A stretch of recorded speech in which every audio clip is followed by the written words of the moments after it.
Out here in my garage, working on my latest little project. I decided to build up another little wood sculpture for the fence out here.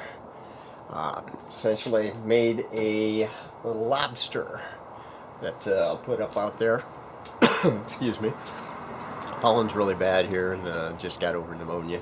But I made this. It basically had a wood picket, one of the pickets for wood fence that I'd picked up up at Lowe's. I'd picked up a couple to make bird houses, and I just decided to go ahead and work on this. Ended up just kind of sketched it out on paper, and then kind of laid it out on the picket board and put it on the bandsaw and cut it out. Ultimately, I wanted it to have a weathered look, so after I kind of hammered everything together, I kind of on the back side I've got some things to hold it in place, like a little, equivalent to like a little spine to hold all the loose parts.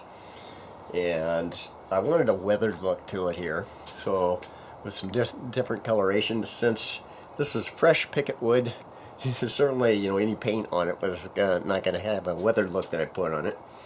I did not sand it, so I left it in its rough state. And what I did was I took some oil pastels and took those and just kind of rubbed them all over this thing, and used sort of like 2 or 3 different colors in an area that were kind of not necessarily complementary, analogous colors where they're right next to each other on the color wheel. And I'll take this and ultimately I'll put over a clear coat over it.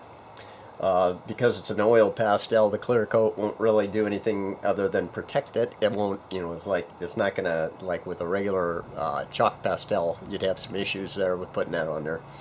But in the grand scheme of things, it's like it came out with a, like I said, a fairly nice little, you can see some of the texturing on that with that. It gives it, it gives it a unique look on it.